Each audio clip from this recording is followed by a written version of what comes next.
Aloha and welcome to Hawaiian Starscapes tutorials on processing your night sky photography.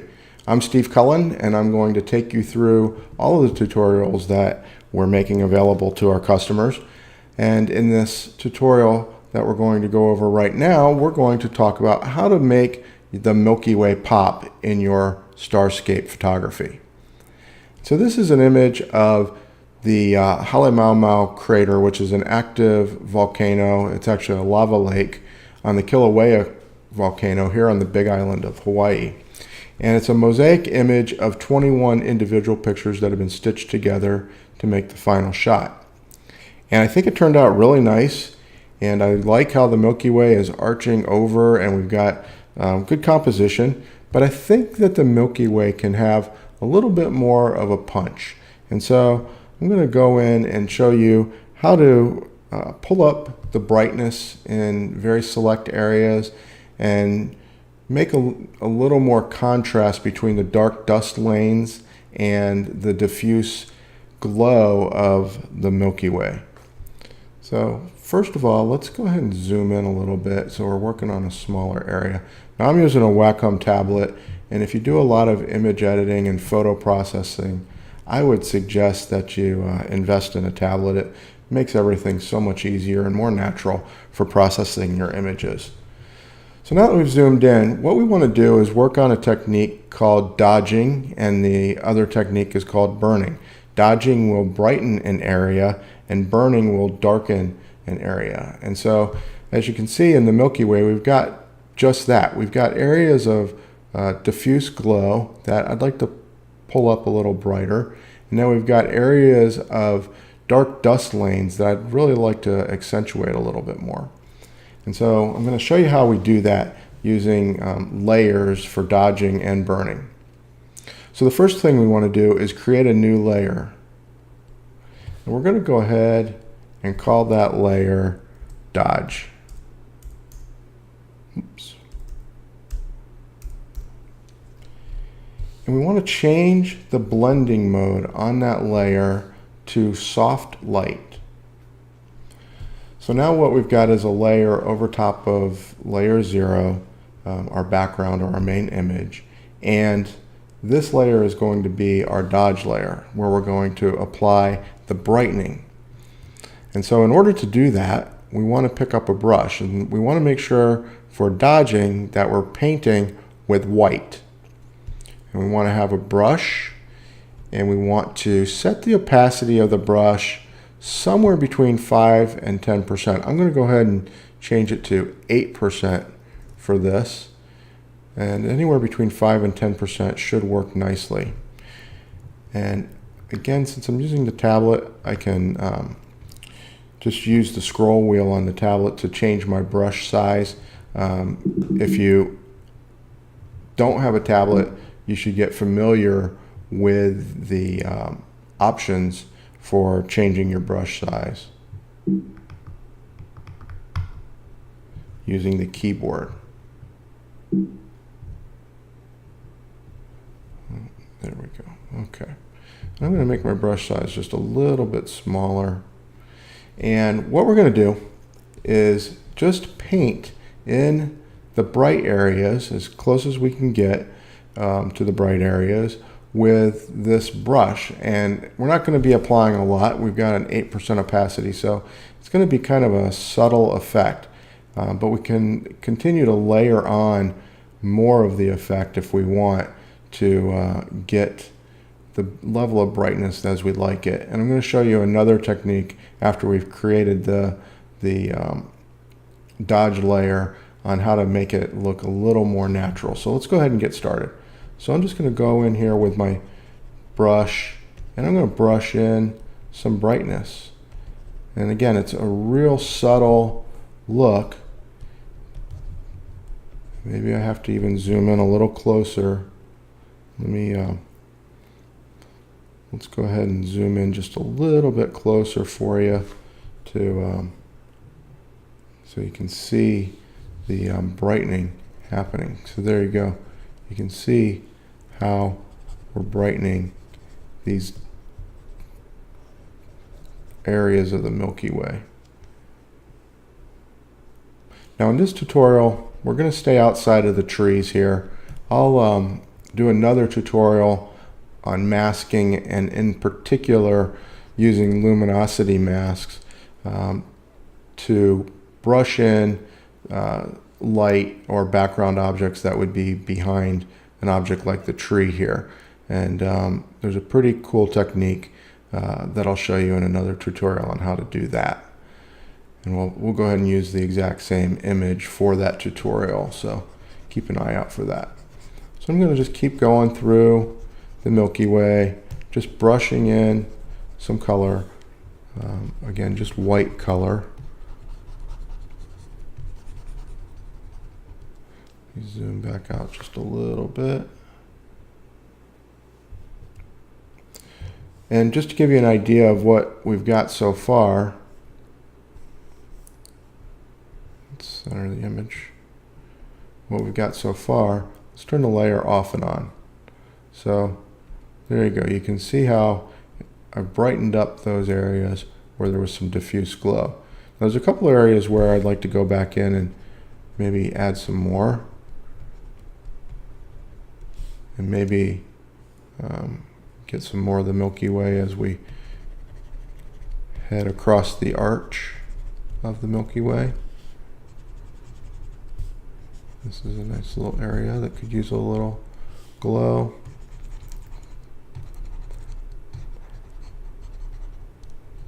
So there you have it. You can see how you can just punch up any area you want with this technique. And since it's a layer, it's non-destructive, which is something you always want to try to do when you're editing your images, is keep your edits in a non-destructive way. One thing I also didn't mention was the brush itself. I'm using a really soft brush. In fact, the hardness is set to 1, and usually I go ahead and just set it to 0. And so you really want to try to just keep the edges really as feathered as possible. Okay, so there we have the first step, and that is adding the diffuse glow in. And I'm going to go ahead and turn that layer off and on to show you what we've got. Now, to me, this is a little bit harsh. It's a little too bright probably, and the edges are a little too hard, and so it needs to get softened up. Now, one thing you can do is just dial back the opacity a little bit, and you can kind of blend it in a little bit better with the existing diffuse glow of the Milky Way. But a better technique that I found is to go ahead and add a Gaussian blur to that layer. And so I'm going to go into my filters, blur, and I'm going to select Gaussian blur. And you'll have to adjust the values to see what gives you the effect you're looking for. Too small of a number, and you're going to still have kind of that unnatural look that we had before. And too high, and you can pretty much eliminate the effect altogether. So there, I'll turn the preview on and off. But I think the general idea is going to be a fairly high blur amount for this particular image. So I'm going to go with that. We'll go ahead and click OK. And now we can turn that layer on and off, and you can see how much more subtle the effect is.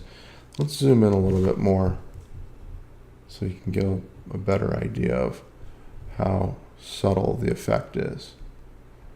And to some degree, that might even be not enough left. And so you can go back in and redo the Gaussian blur if it looks like it was too much. And so I'm going to dial that back down a little bit more, maybe to 150. I'm going to click OK. And now let's toggle it off and on. So that's a little bit better. We got just more of a diffuse glow, and it's much more natural looking than what we had before. So that's dodging. Now let's go ahead and burn, which is to darken and add some contrast to some areas. And the areas that we're talking about specifically here are some of the dark dust lanes, especially here near the galactic center with Rho Ophiuchus cloud complex. It's really cool to darken up these gas streamers that kind of fall back on to the galactic core. And so we set up another layer, and we're going to call this layer Burn. And same thing, we're going to change our blending to a soft light. Now, this time, instead of painting with white, I'm going to switch my brush to black. Use the same brush, same opacity, and pretty much the same brush settings. For this, I probably could use a little bit thinner brush, so let me adjust my brush size down just a little bit, since there's a little more detail work here. And because we're going to do the same blur technique, we don't have to be completely accurate, but it's good to get as close as you can.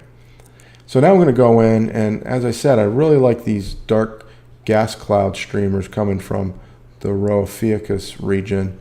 And so I'm just going to go ahead and brush in a little bit more of contrast in that region, and I'll get these dark dust lanes, and then we can come back in here and get this dust lane. And again, using a tablet is way easier than using a mouse or a touchpad for this type of work. It's just so much more natural and intuitive. And so you can see how that effect gives us a little bit more contrast between these dark dust lanes and the brighter areas. And it's kind of what I wanted to do. And similarly with the dodging, I can keep going over an area and make it darker and more contrasty, and basically keep layering that on as much as I want. So to see this effect, let's go ahead and turn that layer on and off. So there's with it off, there's with it on. And again, it seems to be a little too harsh. So let's go back into our blurs and select a Gaussian blur for that layer. And we're going to have to, again, play with the amount that we're blurring. We can turn the preview on and off. Yeah, that's nice. And so I'm going to go ahead and click OK. And so now we can turn the off. And so it's just a subtle effect, both of them. A little bit more glow, a little bit more contrast.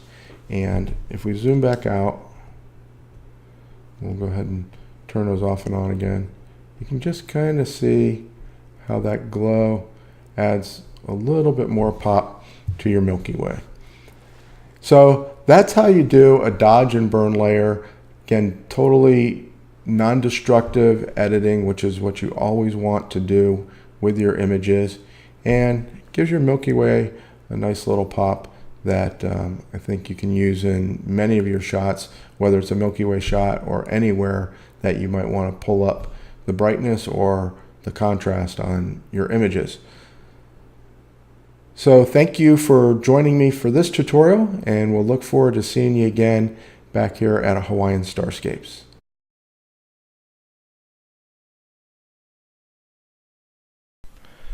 Aloha, Steve Cullen here, back with you to continue on the tutorial that we were just looking at, which was working on dodging and burning.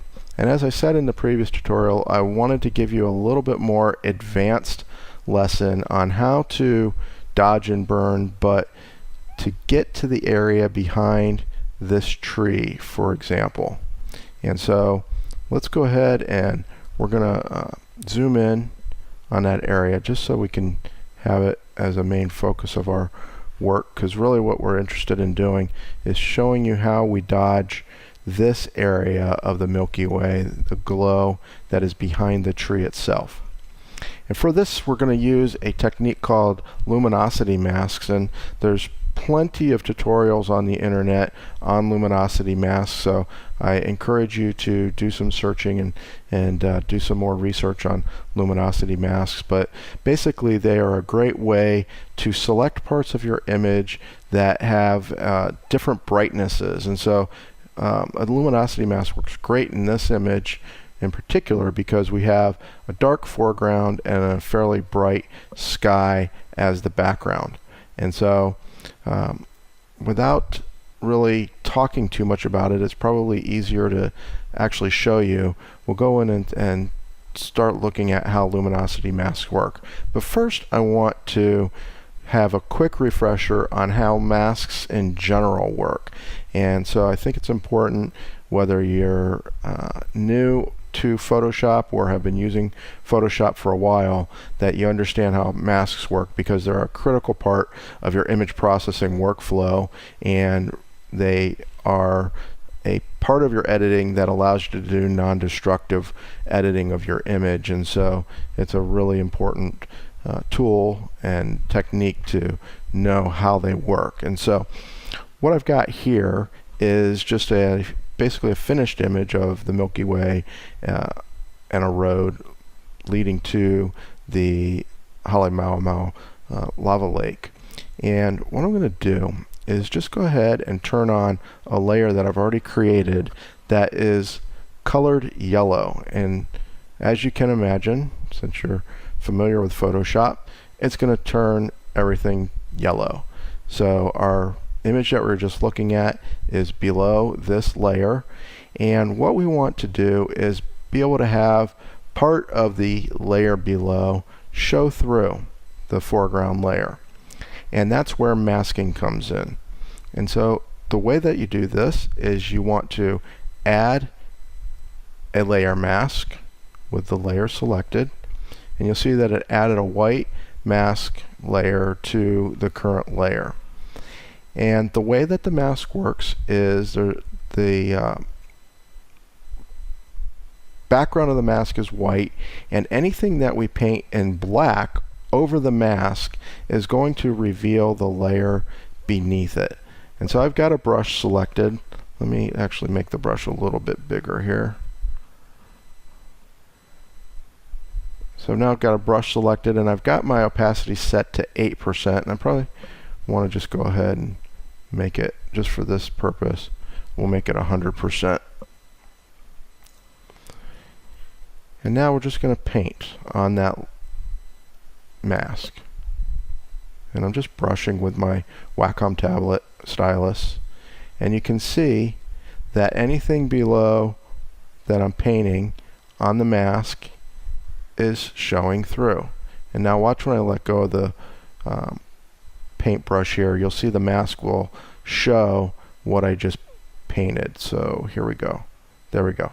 So now you can see the mask is showing in a small way what I just painted. We can actually see the mask itself by editing it directly. And so what you see is the black area that I painted over the white area is showing the layer below while the yellow is still visible. So that's the idea of masking. We've got a mask that allows one layer to show in the yellow, and then it allows the layer below to show through where I have it painted black. And so that's a basic idea of masks. Pretty straightforward, but something again that I encourage everybody to become very comfortable with, because you'll use it all the time with your adjustment layers, with doing masks like this, and especially as you get into more advanced techniques such as luminosity masks. It'll help you understand what's going to happen. So let's talk about luminosity masks real quick. And again, there's plenty of tutorials out on the internet, so I'm not going to spend any time really going into all of the specifics on how to use them and how they work. But basically, the short answer is that the luminosity mask will create a mask based on the levels of brightness in your image. And so for this, again, I want to capture the darker areas and use that as my mask so that I can paint on the image in the background with my brush and doing my dodge and burning techniques that we talked about in the previous tutorial. So the way that we're going to do this is we're going to use a tool called TK Actions from Tony Kuiper, and basically it's a set of tools that allows us to create a luminosity mask, and it's really simple. So basically, to select the darker areas of my image, I'm going to just go through the various dark selection options in TK Actions, and you'll see what happens. So I selected level 1, and it's got some of the dark areas in my image. I'm going to select level 2, and now you can see it's starting to select more of the dark. Level 3 gets more, level 4 even more, and level 5 is kind of what I want. It's selecting my tree area for the most part. And the real power of this is when we go over to the channels. And again, I'm not going to do an in-depth tutorial on how the layer masks and the luminosity masks and the channels work. But when we go over to channels, what you can see here is that there's a new selection, a new channel that is made up of the items that were selected using my luminosity mask in layers.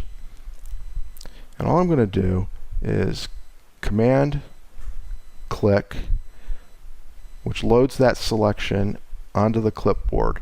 And now when I go into my layers and I'm going to create, this is where we're going to start doing the dodging and burning technique that you learned in the previous tutorial.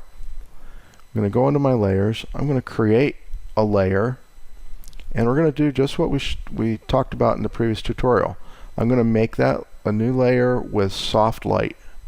Okay, so that's no different than what we've done before for dodging and burning. And in this instance though, what I'm also going to do is I'm going to create a layer mask. Now remember, I went over to my channels and loaded that new channel that TK Actions created into my clipboard. So when I create this new layer mask, it will automatically use that channel for my mask. So there we go. So now if you look at the mask, we can just go in and edit the mask itself. You can see that I've got a real nice mask with black around and then the tree in the foreground. So that's exactly what we want to have for allowing the light that I'm going to paint onto the Milky Way to show through. Except we probably need to invert the mask. So let's get our brush all set up, and as before with our dodging and burning tutorial, we want to make sure that we're got a white brush. Since we're going to be dodging, we want to brighten the Milky Way behind the tree, and again we want to have our brush selected, and I'm going to set the opacity, I'm going to leave the opacity at 100 for this tutorial, or for this part of the tutorial, so that you can see what happens with the mask the way it is. The effect is kind of subtle, and so if I didn't leave the opacity at 100 for this, probably wouldn't be able to see it as much. So I'm going to zoom in a little bit closer, and now I'm just going to go ahead and brush onto the image, and look what's happening. You can see the tree is getting lightened and not the background. And so this is what I was talking about with the mask needs to be inverted so that we're dodging the background and not the foreground. Okay, so let's undo that. Let's go back to where we were, and we're going to go ahead and select the mask again. And one more time, let's go ahead and just look at that mask so that you have an idea of what the mask looks like. deselect. So that's what the mask looks like. And so again, we want to invert this mask, and the way that we invert in Photoshop is Command I on the Macintosh. Alright, so now we've got the mask set up how we want it or need it so that we can dodge the background, the sky, through the tree. And let me go ahead and just actually leave the brush this size with a opacity at 100% just to really accentuate the effect here, and then we can go back in and do it at the right levels. But I want you to see how this looks, and this will not be as subtle as it needs to be. So now that we've got our mask set properly, we've got our brush set to white, and we've got our layer set to soft light. Watch what happens when I brush. So now I'm brushing that light behind the tree. Let's zoom out just a little bit. So as I brush, look what's happening.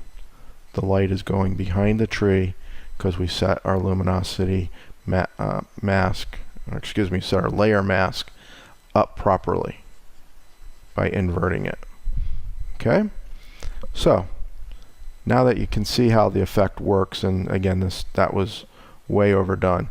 Let's go back to where we were. Invert that. Let's zoom in, and let's change our brush to the right level, which, as we talked about in our dodging and burning tutorial, we want it at about 8%. And so now when I go in and I'm going to brush, I'll go ahead and still leave my brush relatively big. Let me make it a little bit smaller here. And so now I'm brushing that brightness in, and again, it's a much more subtle. You can see it just slightly lightening up some of the areas that we're wanted to work on. So let's zoom back out a little bit.